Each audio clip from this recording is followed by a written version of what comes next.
Hi, and I'm really glad you could make it, and I hope that we're going to get you all enthused because this is a very exciting evening, and it's really important for you to try to understand what it is that we're presenting to you. On our agenda, we're going to be going through the entire package, and we'll start with welcoming you and why you should seek to become a fellow. And Suzanne, which button is it that? Is it this? And it's to the right? No. You're correct. Sorry. Okay. So, why should you seek to become a fellow? As you may know, fellowship is one of the highest honors that can be bestowed on you by the AIA as a professional member, and it's recognition of your achievements as an individual, and it's recognized by a national group of your peers. It's also elevation before the profession as a model architect who's made a significant contribution to architecture and society. And the first step, really, is to talk to another fellow, and we're also here to help you do that. Get their perspective on the process and discuss with them your contributions to the profession. Find someone who can mentor you and go through the process and become the person who agrees to become your sponsor. Take a critical look at the body of your work, recognizing your contributions and accomplishments, and determine your strengths. Have you made a significant contribution to the profession and/or to the society and/or on a national level? Have you been involved in public discourse? Have you participated in the chapter committee work in any capacity? And it's important to recognize that that's a very important part of your portfolio, that you do have to contribute to the profession in some public way. Study the categories. Although you may have done design work, your strength may be in another category, either leadership, education, or public service. And then you should review other successful portfolios on our national website. And you need to understand similar content, formatting, graphics, etc., to succeed. You do have to learn the process. You have to learn the typical descriptive terminology used to define a candidate's assets. And you need, most importantly, to challenge yourself. You do need to step up, and I'm sure you can do it. Next, we'd like to have Terry and Anne-Marie discuss a basic overview of a good portfolio, a good submission, and what you're applying for. See, we're going the wrong way again, sorry.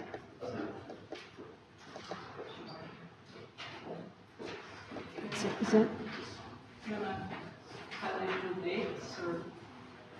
Yeah, do you want to? You want to take it? What? Do you want it to? Okay.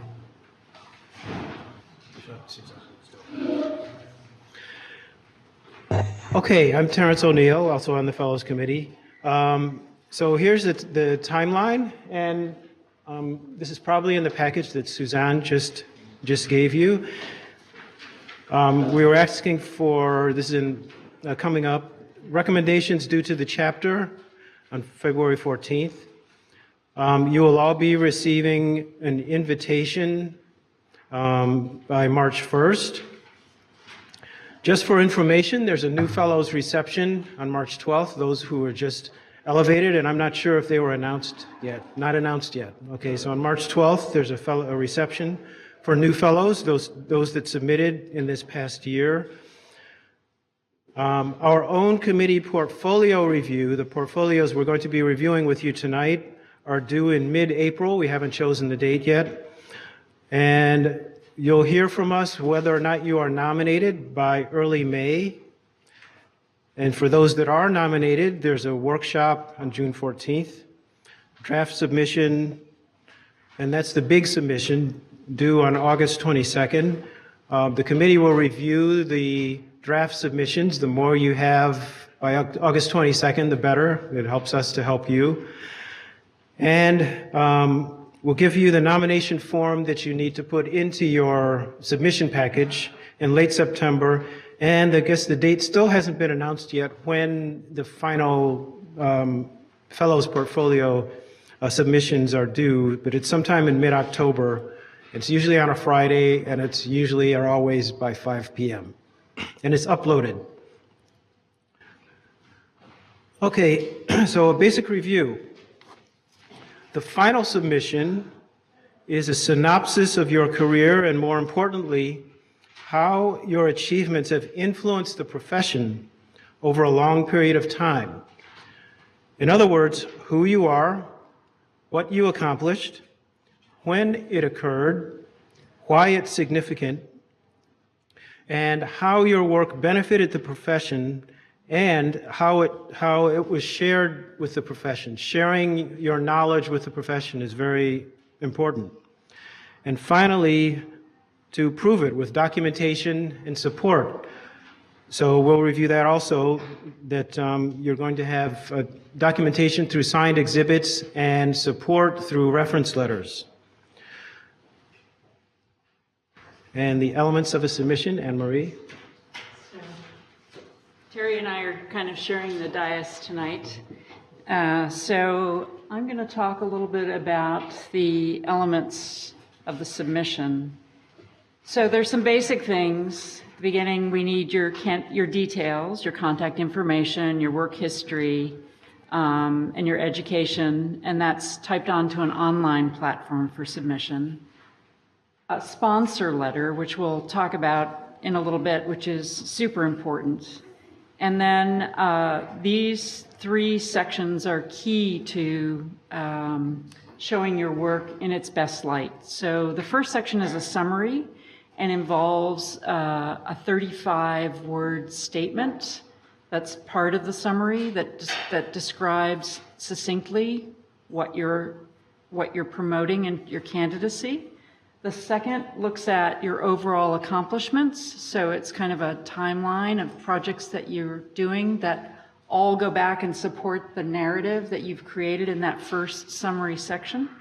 And the third is exhibits, where we're asking you to take specific projects of those multiple projects and look at them and carefully look at them to show in support why you're asking to become a fellow. The fourth section is reference letters. You will need 7 reference letters, 5 of which have to be by AIA or affiliated AIA members, and 2 can be by owners or clients or people in the industry that aren't necessarily AIA. And then this is a long way off, but when you submit, you will have to submit copyright and release information in October for those PDFs that you've loaded online. And as you can see from the slide, those blue items are compiled as one PDF. So there are very specific instructions for how you go through the process. And we're going to be talking about a little of these, a little more further on. And now we're going to talk about the categories of submission, of which there are 5. And Terry's going to start with that. Okay, there are 5 categories. You can apply in only one of the 5 categories. So think about the area or areas of your major achievements, what your career has been about. And the category will likely become very clear to you in terms of which category you should submit in. So a short synopsis of category 1. To promote the aesthetic, scientific, and practical efficiency of the profession, which is more commonly known as design. So if you have significant achievements in design, that would be the category for you. Category 2, to advance the I'll just keep going and then, okay. To advance the science and art of planning and building by advancing the standards of architectural education, training, and practice. And category 2 is more commonly known as practice, with the subcategories of education, research, literature, practice management, and technical advancement. Category 3, to coordinate the building industry and the profession of architecture. Subcategories, led the institute or led a related organization. Category 4, to ensure the advancement of the living standards of people through their improved environment. Subcategories, public service or government industry, so these are typically our clients. And category 5, to make the profession of ever-increasing service to society, alternative careers, volunteer work, and service to society.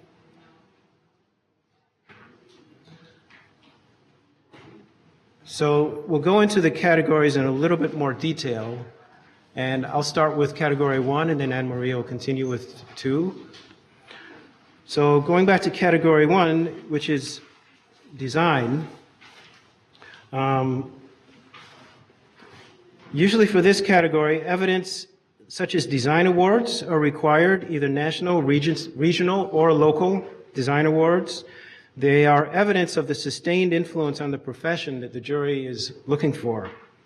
For the design category, the jury is not judging and evaluating the quality of the design, and that's real important. They're not looking at the quality of your design.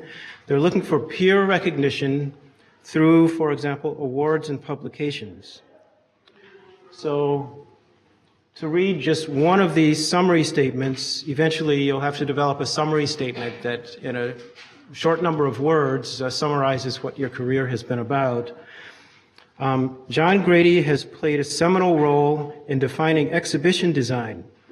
His design approach, emphasizing the integration of architectural structure with interpretive content, has influenced a field that was largely unexplored when his career began.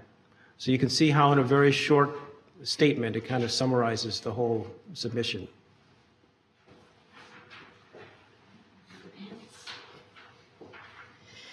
And category 2, as Terry mentioned, is practice. I think some of the things that they're looking for is listed here is how are you going beyond the day-to-day in your practice? How are you sharing or making an impact on the profession? If you have a specialty practice, show that through your design work or through your work, the field is better. There's a note here that you might not necessarily have honor awards for that work, but that's okay. As long as you can show impact, it can be shown in other ways with articles or press. And for education, if you're applying because you're primarily teaching, you need to show that impact through your teaching tools, your student work, or demonstrate the influence of former students. And again, I'm just going to read one of these. Anne Rowland, who does higher education and institutional work, creates transformative educational institutional facilities. By forging collaborative processes and connections, she generates opportunities that advance mission-driven program and design.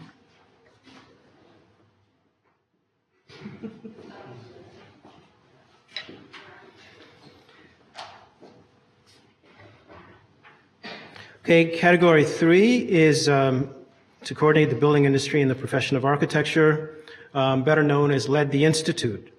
If you have led the institute or another professionally related organization, this is the category for you. Many of us volunteer for AIA, but there's also NOMA, the National Organization of Minority Architects. There's ASID, American Society of Interior Design, NCARB, Illumination Engineering Society, American Planning Society, American Planning Association. There are many related organizations that architects have led, and you can be elevated for significant contributions for that as well. Your contributions must go beyond merely doing what is expected as a volunteer, as a leader, as a committee member. And you must have gone far beyond and contributed something that truly and significantly influenced the profession. So again, this submission is about influence on the architecture profession. So, there you go. So I'll read this sample statement.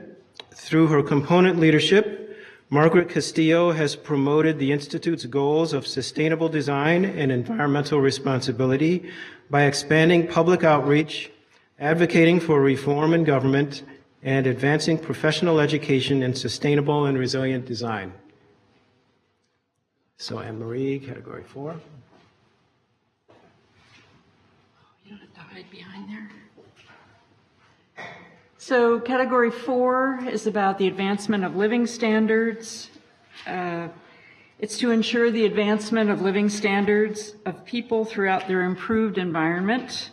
This category is for those who work in government and industry and other industry-related organizations. Typically, these are our clients, such as those in government agencies or private corporations that serve as owners and have an overall responsibility for the design work performed by others.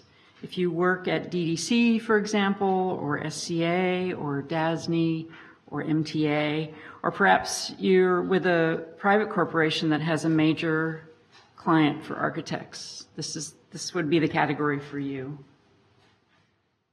And I'm going to read Margaret Newman's statement.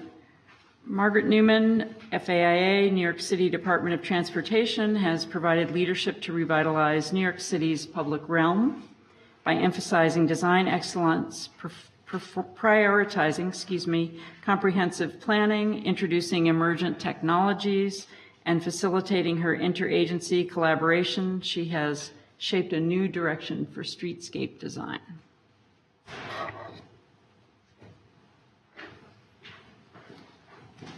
Okay, category 5 is alternative career, volunteer, or service to society.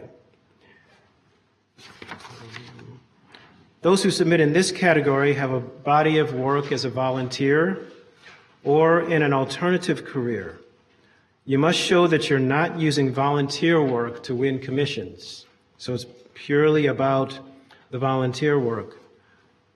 This is a kind of wide-ranging category, so I thought I would read both of these statements. With his entrepreneurial advocacy for innovative design and urbanism, Umberto Dindo has elevated the architect's role in society by energizing his community, colleagues, and the AIA through exhibitions, symposia, teaching, and spirited community service. And this next one, a consummate advocate for the preservation of turn-of-the-century buildings, Robert Arthur King, AIA, captivates students, clients, and the public alike, helping them truly see the artisanship in their surroundings through his camera's telephoto lens. So he actually had a body of work with the photography that he did, and he gives exhibitions and so forth of his photography.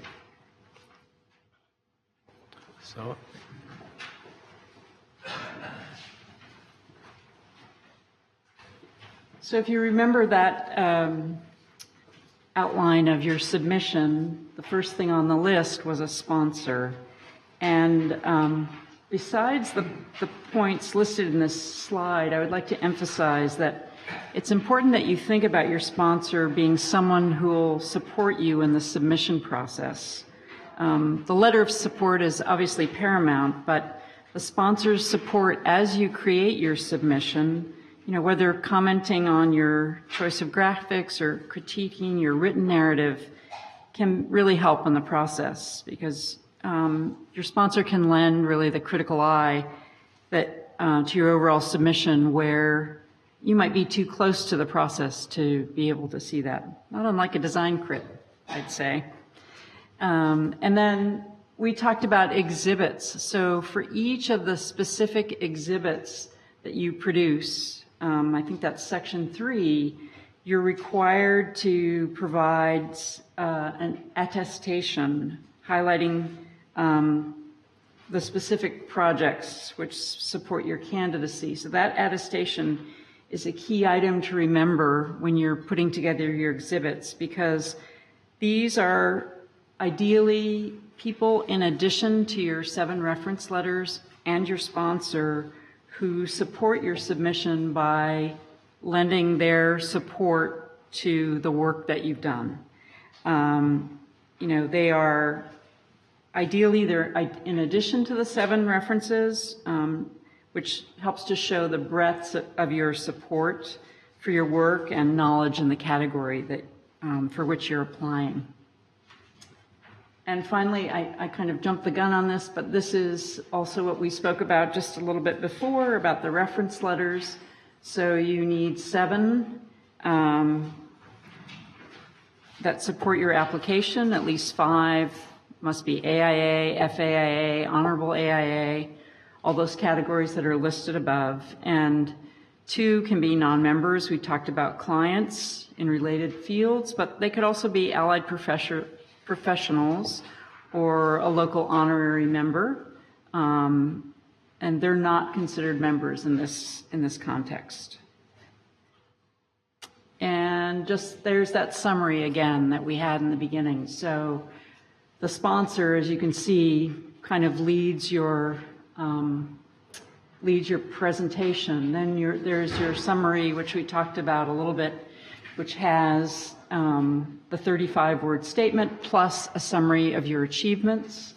Section 2 is the accomplishments. Again, that's kind of a list of projects or a graphic display of projects that summarize the breadth of your work in this category, but tuned to your narrative statement. And then the exhibits we just saw in the attestations. The attestation is part of that exhibit, so it's usually a 1-page document. And then finally, the reference letters, which we just spoke about.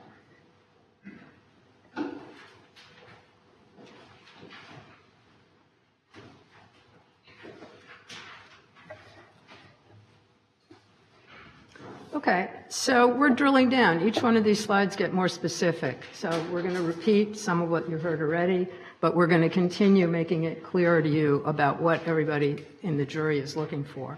So you need a strong, specific sponsor letter. You need strong, specific reference letters. You need as we all know, you need a well-organized submission. It cannot exceed 40 pages. The minimum font is 10 points. You need a clear, concise summary statement that's not overreaching. You need high-quality professional images and exhibits. Please don't take your phone and submit pictures from your phone. That's one of the first things we look at that we take very seriously. You need consistency. You need to demonstrate leadership. You need to show results. You need to avoid marketing language. Remember, this should be really about you. Have you been recognized? Have you published work? Have you received award recognition? Did you have a ripple effect? Did you have impact on other practices? Have you published articles? Have you had written blogs? Have you been lecturing? Have you demonstrated national leadership? Have you provided jury service? What's the nature of that effect? Are people adopting a strategy? Are they beginning similar initiatives? And have you been active in the AIA? And this is really most significant in Object 3 in leading the Institute. You have to share your knowledge or your expertise. Have you been speaking and leading seminars? Have you been publishing in architectural journals? Have you published in associated professional journals? Have you demonstrated national news media coverage? Can you demonstrate that?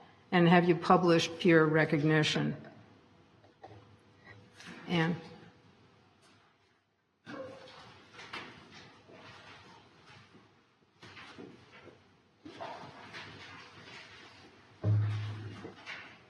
So that first submission, which happens in, help me, Suzanne, end of March. I don't have the schedule down.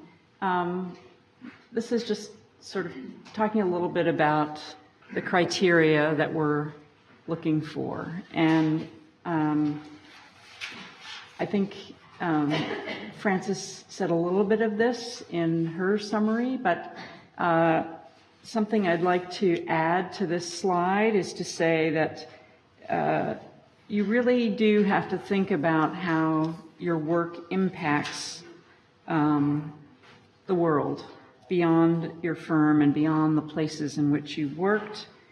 And your submission is really all about demonstrating the significance of the work that you've done. You need to have a clear statement in this, as you put this draft together, and you will obviously in the last part be putting together support for it in terms of these same, it's a little redundant for the last slide, these same things. Do you have design awards? Have you been speaking or been in exhibitions or on awards juries? Publications that you've been in, or other tangible evidence that support your bid for fellowship. And I would say, in summary, these 4 bullet points are important. In terms of expecting this to become a process of discovery, I think it's one that requires your time and thoughtfulness as to how you've contributed in a unique way to the profession. And that's for you to figure out. I think it goes without saying, we're here to support your candidacy, but we can't guarantee any results. That's primarily on you, of course. When you look for innovative ways to connect work, we're advising that you don't use marketing materials. Once you have thought clearly about your narrative, then your entire presentation can reflect who you are, who your influences have been, and how you're doing this work. But, we can kind of tell when we're reviewing this portfolios if you've simply used marketing materials. And then actively seek a sponsor who can support your effort. We talked about that, but I think it's important to remember to also actively seek supporters in the form of the reference letters that we talked about and the attestations for each project. And now I think Suzanne is next.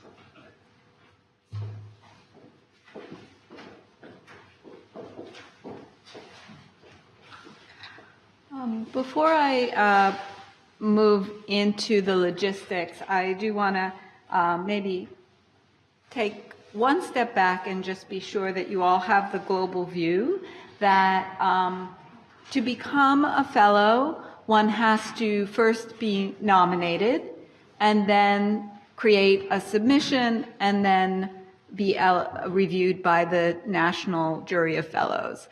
Our chapter is a little bit unique in having a local Fellows Committee who are helping the chapter to determine who's going to be nominated.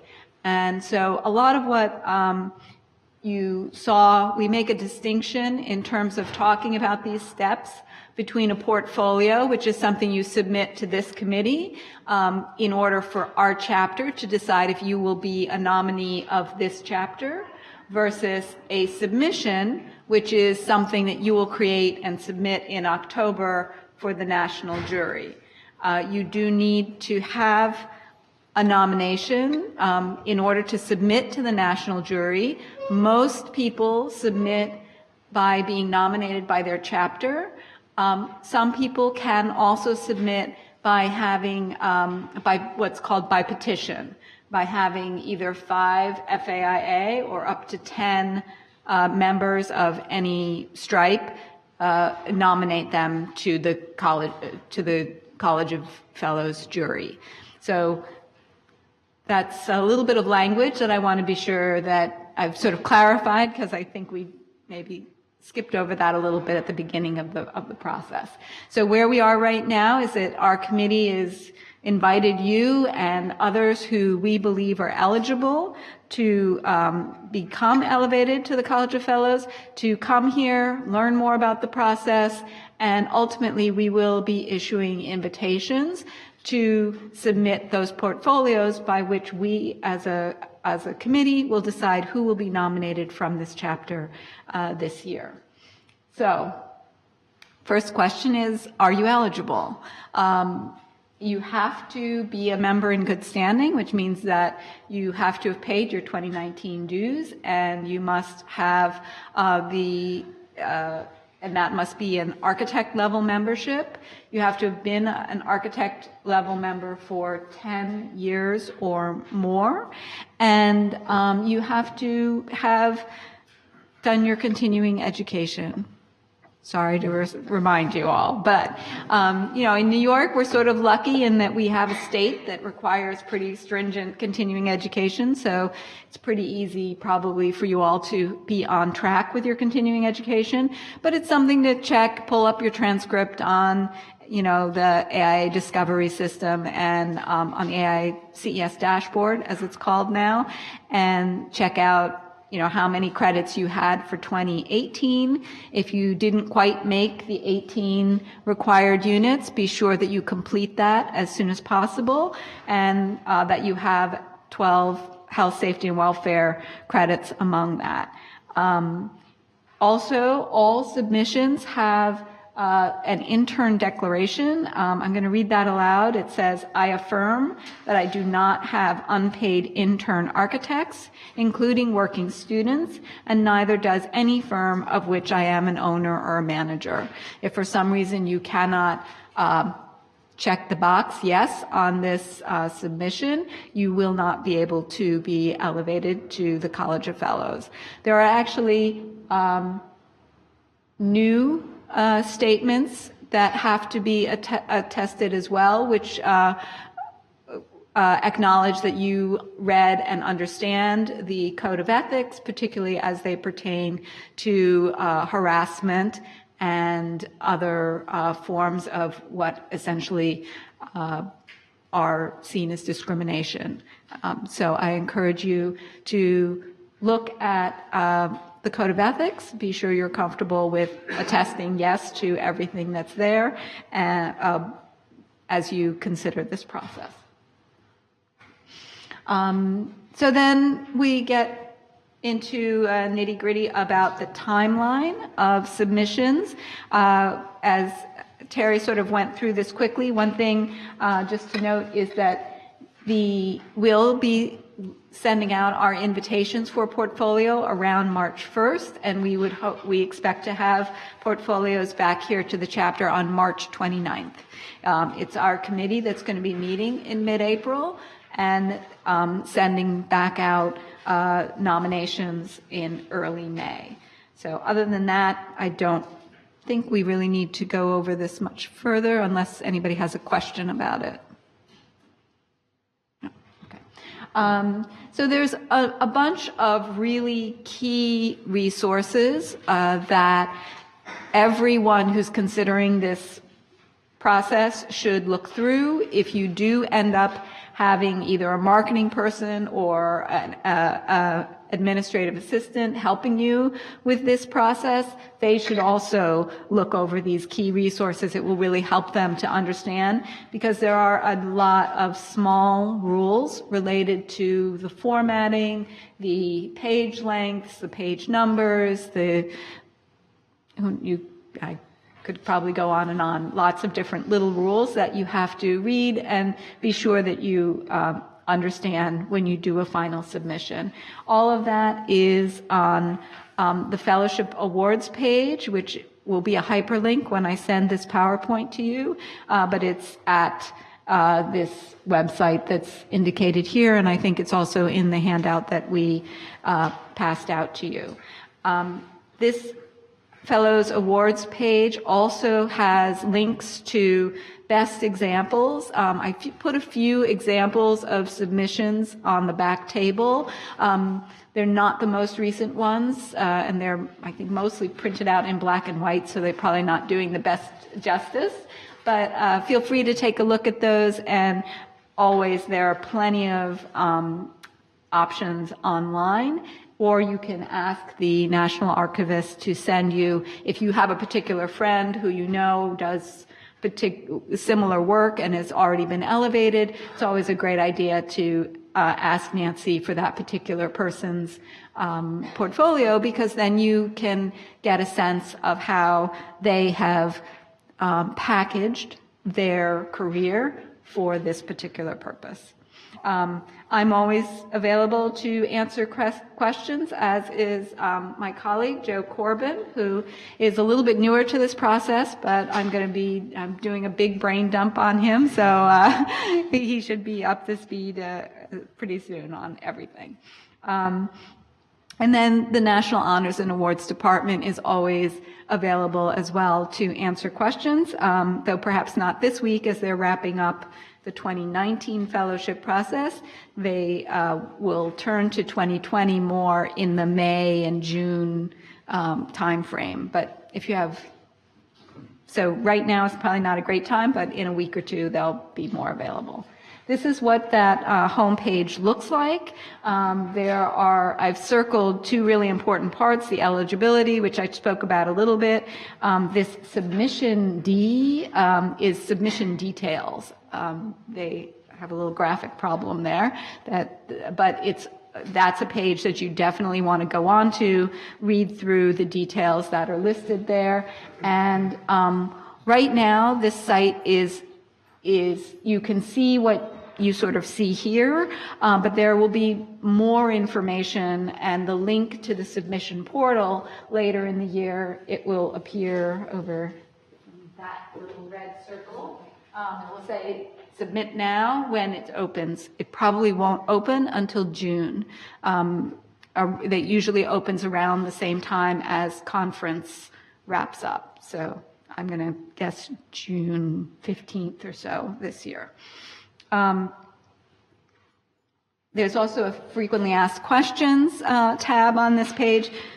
I encourage you to read through those there, as well as it will give you hints about different aspects of the process.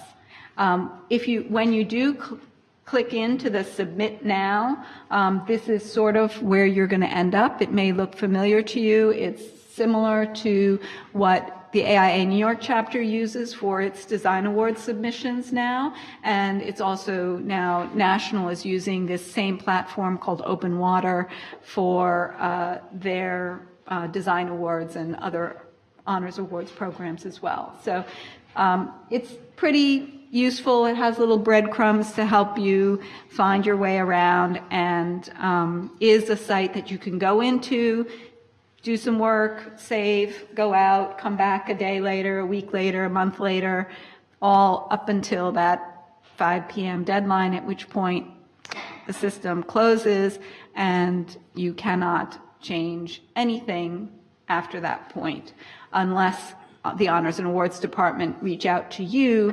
to say, hey, it got corrupted in upload or something like that. They'll accept things that way, but by and large, after that 5 p.m. cutoff, it's done. So all of these slides, submission portal, submission FAQ, these are useful tools for you to understand ultimately where you're headed, but they are not what we're asking you to do right at this moment of time. We're asking you to do a slightly more condensed set of materials that will give us that clue and that framework to say, yeah, we think you as a candidate will have the materials to be able to submit successfully to the national jury. And again, we call that smaller group of materials a portfolio. The portfolio that we're asking you to do is only about 20 pages compared to the 40 pages that National is looking for. We're not looking for reference letters. We're not looking for copyright. We're not looking for attestations. We just want you personally to spend some time writing a little bit about why you think a particular category is right for you, what you think is the nature of your achievement, some of the things that you think are the supporting projects or achievements or accomplishments that are going to help bolster that argument, and up to 10 exhibits, which you might go a little more detail into, say, a particular project that showed your expertise in deploying healthcare programming, or whatever your area of expertise are. If you do have some people that you know would be willing to write reference letters on your behalf or might be a sponsor, that's all really great information that can help our committee make a determination. But those reference writers and the sponsor are optional materials, because we know you might not necessarily have that material ready yet. So then the question becomes, once we get these materials, you may wonder, how are we looking at them? What are we doing with them? Basically, we have 7 people on, and this is very similar to the way that the National College of Fellows juries works. We have 7 people on our committee. Actually, we have 6 people on our committee, and we take the 20 portfolios that we receive. Every portfolio gets a primary reader and a secondary reader. So 2 people from those 6 definitely will read every page of your submission, and then the other 4 will probably also look through it. And when the readers have about a week and a half to read through all of the assigned portfolios, write up some comments, think about how they feel that this argument has been made. We all come together over 2 days, and we talk about the comments. We look at the portfolios pretty much on screen like this, so actually next door in our common room, so a slightly smaller screen, as you can see, by and large in a landscape format rather than portrait. So you might want to take that into consideration as you're thinking about how you lay out your materials. And then we talk it through. We generally make a sort of yes, maybe, and then rarely we'll say, this is never going to work. Sometimes we'll say, you may need more work, you may need to clarify some points. It's very unusual for us to feel that there's not the opportunity, because people in New York do some pretty damn amazing things, if I can say that. When we have made our decisions, we then write up a sort of comment sheet for you and return it back with our deciding letter and whatever the next steps may be. So I went through 2 slides in one go, but so we'll skip to the next. If you are nominated, so from that pool, we'll nominate folks, then we are going to, that's basically your green light to go ahead and start working on a submission that will go to the national jury in October. I will say about the nomination is that our preference is that if we nominate you this year, you will, keep the shoulder to the grindstone and work through and try to submit this year. But we understand that projects or life can come in the way, or it's harder to gather materials or frame one's thoughts. So we actually give nominees up to 3 years to submit, to complete a final submission for the national jury. So if you were nominated in 2019, you'll have 19, 20, or 21 in which you can do a final submission to national. Though we encourage you to keep going. It's really hard to sort of start and stop this process, I think. And so if you're nominated, you have to return to the national resources, look again carefully, find a sponsor, collect materials, collect. There's so much that you are going to want to pack into these 40 pages, articles that you've written, other people have written. If you have been given awards or certificates, you want to find those, you want to scan them. Some of those need to be dug out of archive boxes. Things like that take some time. And also going back to Francis's point, sometimes you may even have to go back out and try to re-photograph particular projects that were really seminal to you, but happened at a time when we didn't have digital photography, or you don't have a good enough quality image to really convey the strength of what that project was. So lots of materials. Then incorporating the feedback you get from us or from sponsors, writing, rewriting, and then thinking up a little bit of a design of how you want this portfolio to really look and convey to you. We'll show you a couple of good examples of portfolios, not of final submissions. Those you can find on the national website, just to give you a sense of what I'm talking about there. And then you'll submit a draft to us. We'll reread it. We'll give you more critique. We'll send it back to you. You'll have time to work on it a little bit more before it goes up to the final College of Fellows jury. And along the way, questions are more than welcome. And if it all works out, you'll end up here as with others of our chapter elevated to the College of Fellows.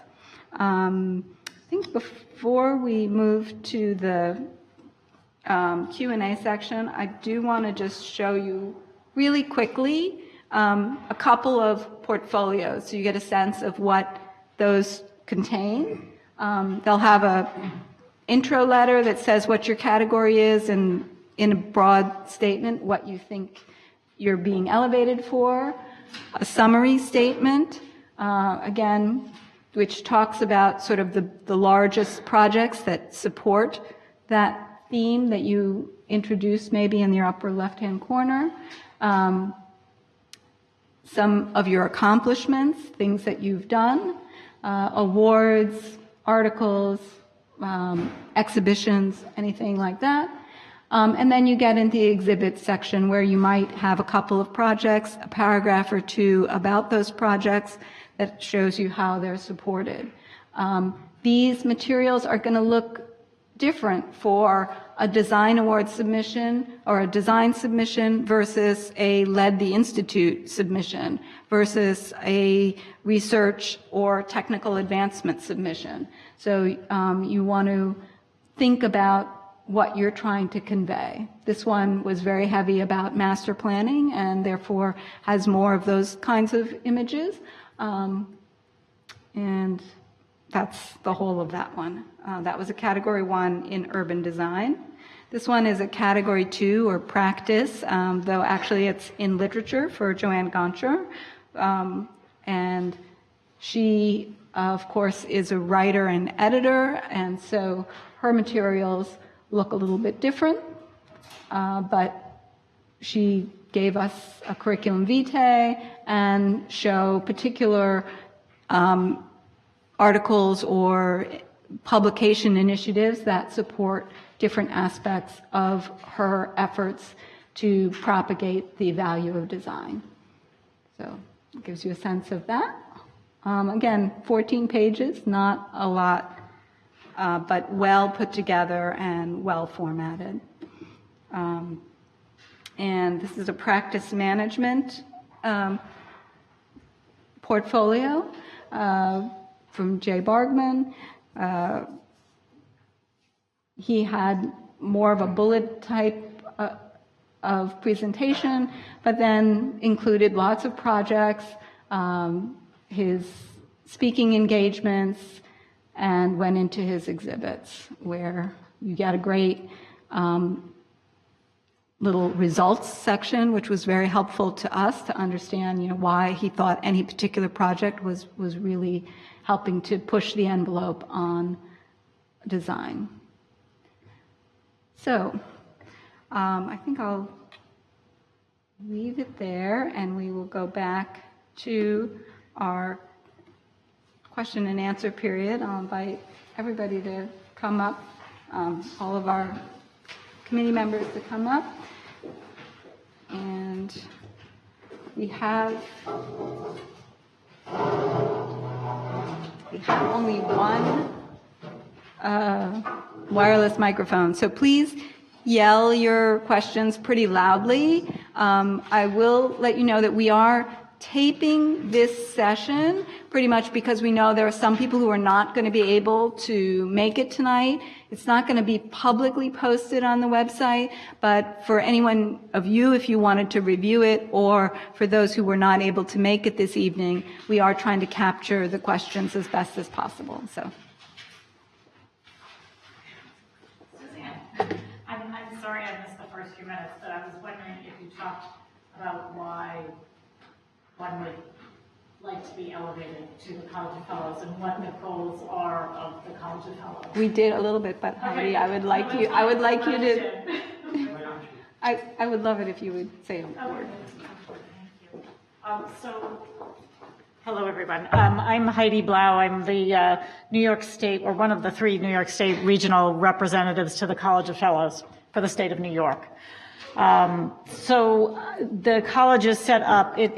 Yes, it is an honor, and it's an achievement, but it's also a responsibility. The College of Fellows has 3 main missions, one of which is to perpetuate itself. So having new people come in is important as we all age.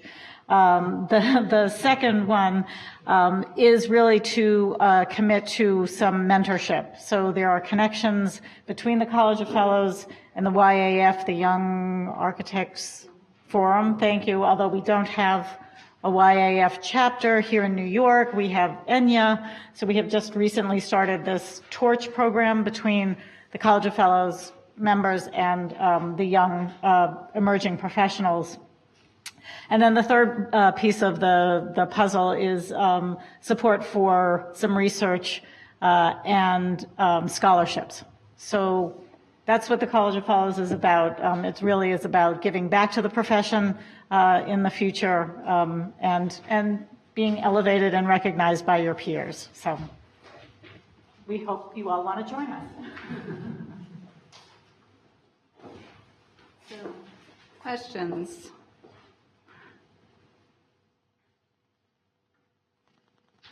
Hi, thank you very much, Lee Rochelle. So I'm going to ask a question about numbers in terms of the different categories. How does it break out in terms of the number of applicants and what approximate percentage of people are selected? It's old, but it's relevant. All right, so I have a slide here that I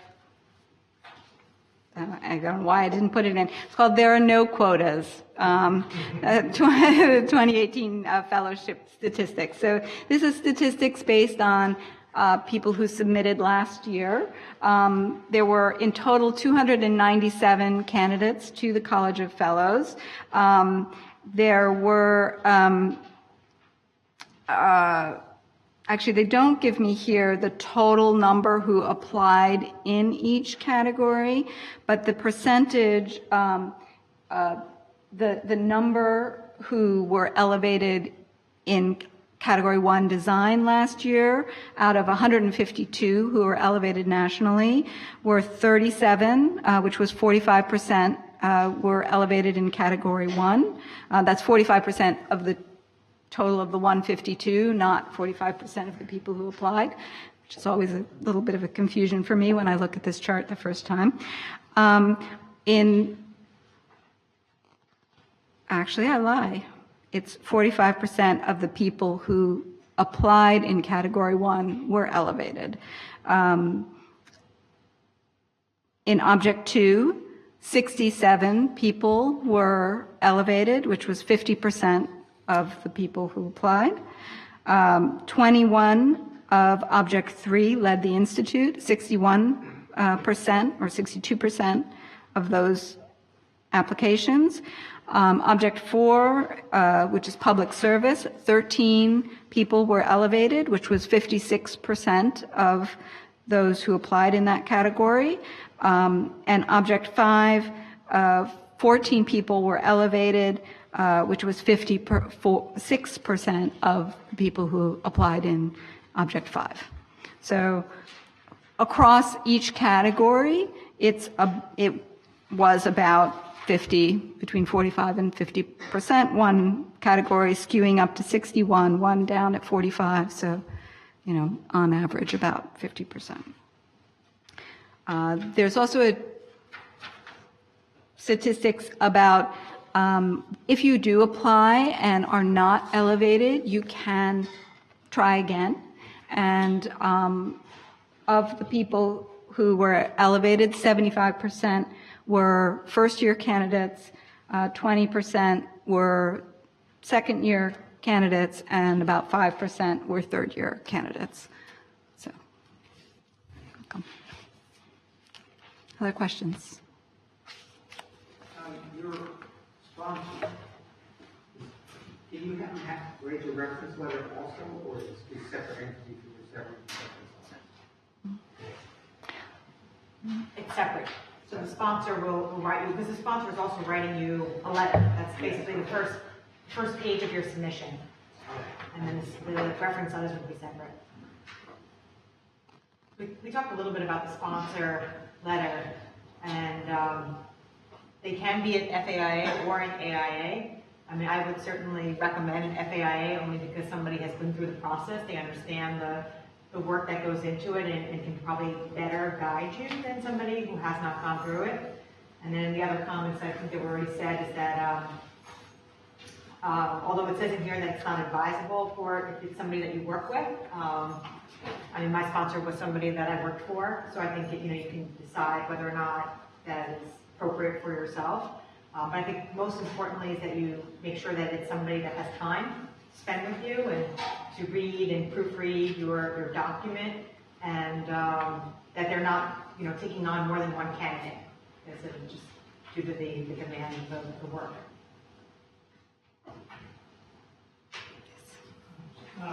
For the non-AIA reference letters, I guess there are two of those. You mentioned that related professions. What would interior design be a related profession, or is that an example? Yeah, that's a very good example. Yeah.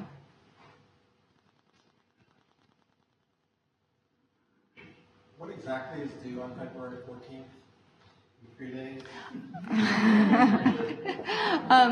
On February 14th, it's essentially sort of either an expression of interest directly from you, or a letter or a note of recommendation from somebody who you may not know is telling us, hey, you should ask that person. So we've requested, we put out a broad call, but we also have specifically targeted the leadership of our chapter and the members of the College of Fellows in the region to ask them to, hey, help us to identify good candidates. So, yeah.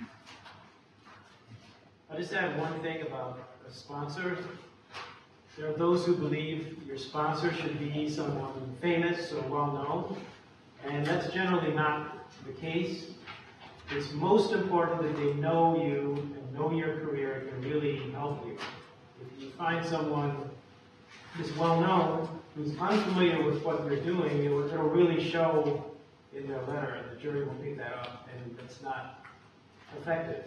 So it's much more important for them to know your career, know what you've done, be familiar with your achievements, and you'll need a lot of help. Most of us are pretty modest.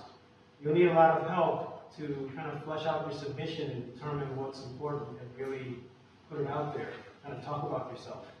And that's what the sponsor does.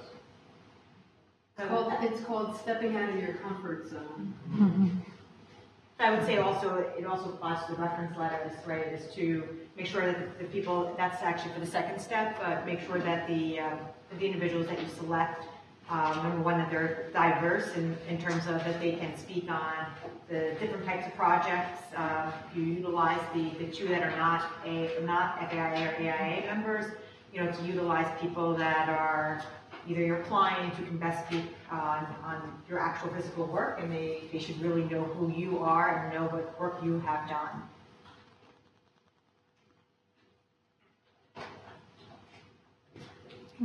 Yes. See if I can figure out how to ask this question. On the national level, I personally feel like I need more because I've been kind of ingrained here in New York City for the last 20 plus years.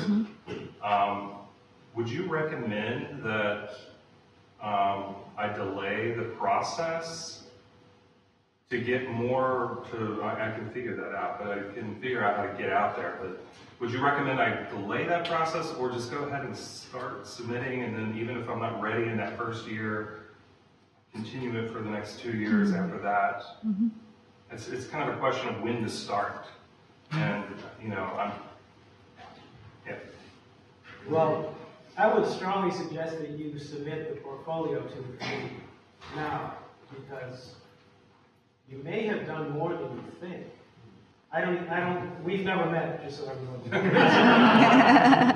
But I know when I submitted to the committee, I thought I wasn't ready, and I was surprised when they said, yes, we'll nominate you. So, I mean, I don't know if you've written articles, or you may have had some kind of national reach that, hey, you know, I didn't think of that. So I think it's a really good idea to just submit to the committee now, the portfolio.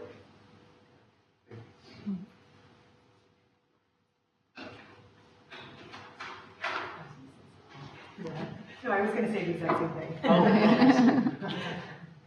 Does anybody have questions about the categories? Necessarily done work nationally, but it's that the work that you have done can be applied sort of at a broader scale.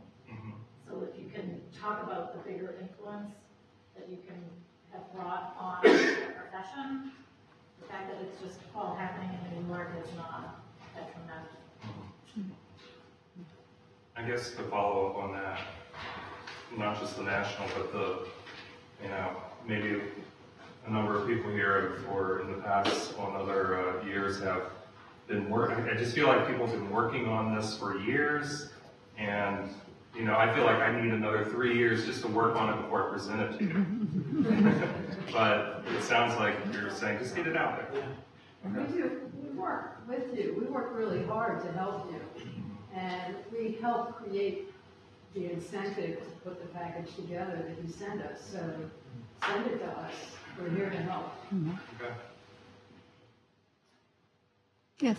So your question about categories, so I understand that there's the design category, but where does work that's very sustainable, does it go into design category? Does it go into practice, education, technical advancement?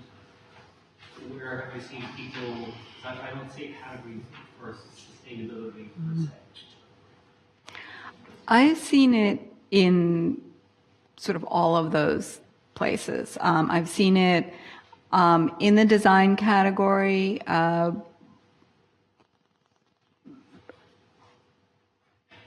but I do think that it has been more successful in category 2, either as, you know, showing the sort of technical advancements that it's been implementing, or with category, or in category 2 as a practice typology that has been elevated. I think that I say that because that it has I think just a harder row to hoe in the design category, because it's less frequently true that a superb sustainability, a project that is superb in a sustainability realm has also achieved the superb, you know, honors awards either at the national or state level.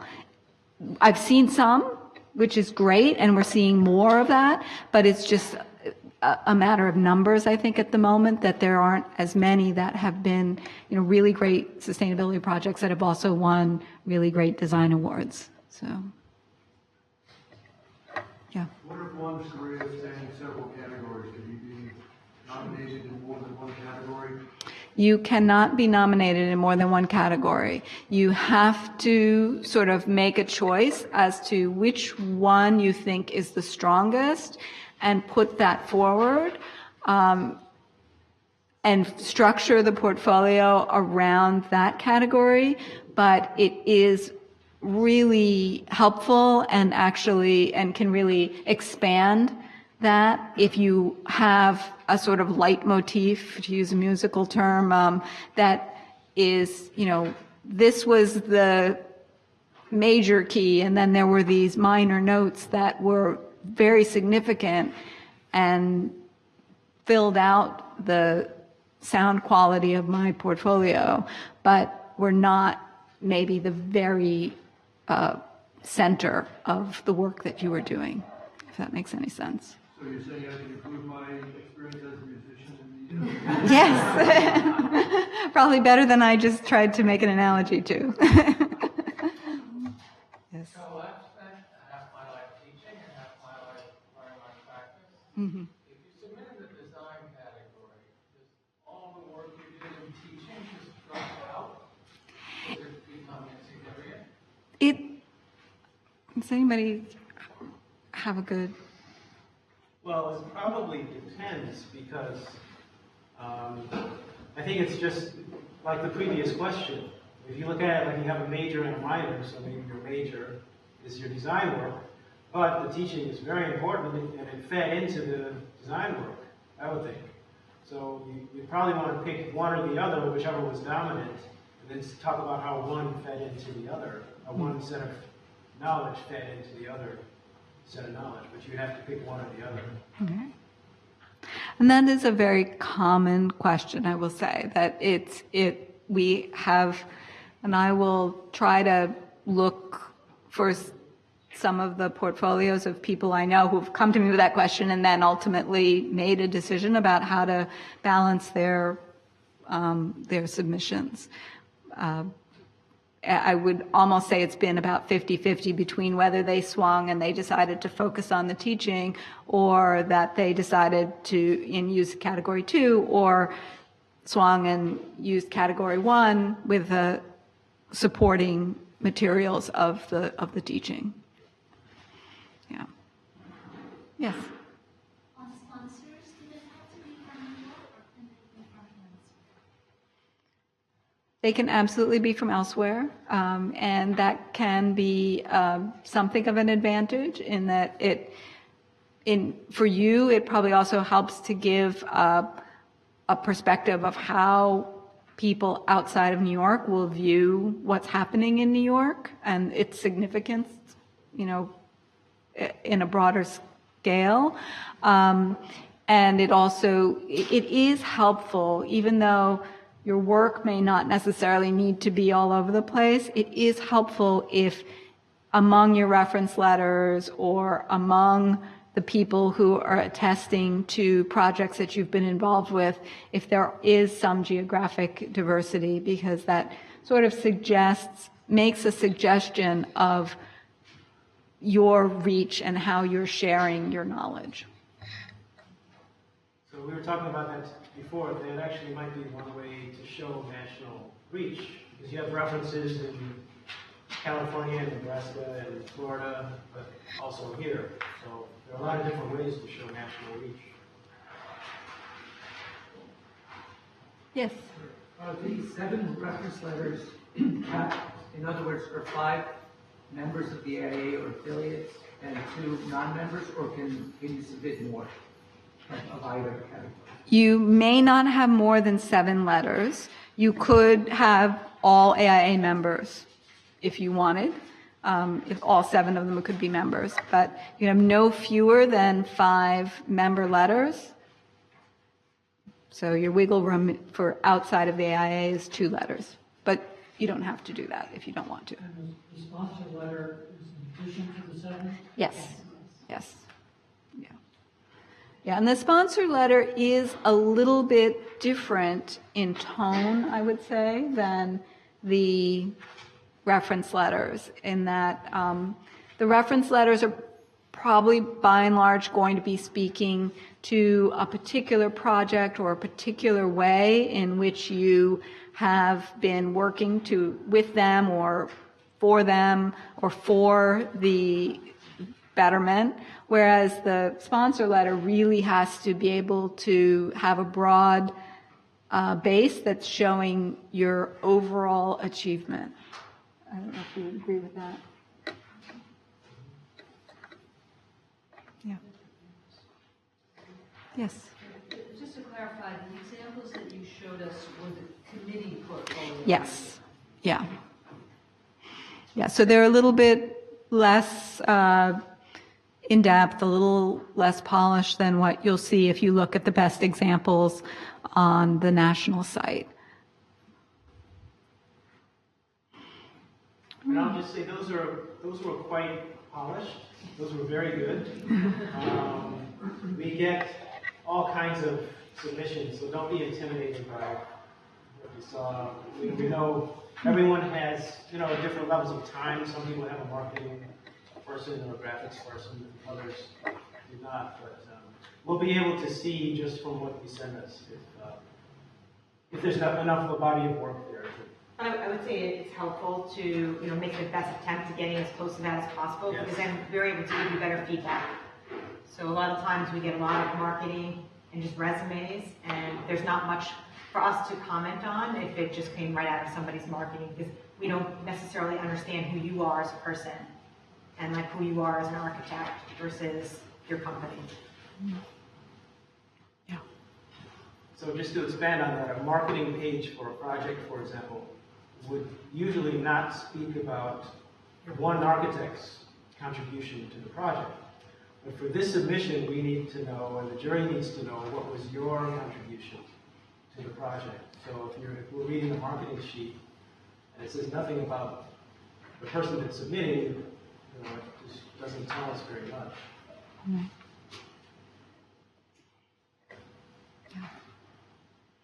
All right, well, I think at that, unless there's another question, we'll break, and any of us are, I think, welcome to take individual questions if you have them. Feel free to look through the portfolios that are at the back. Those are final submissions, not portfolio submissions, just to clarify that again. Thank you.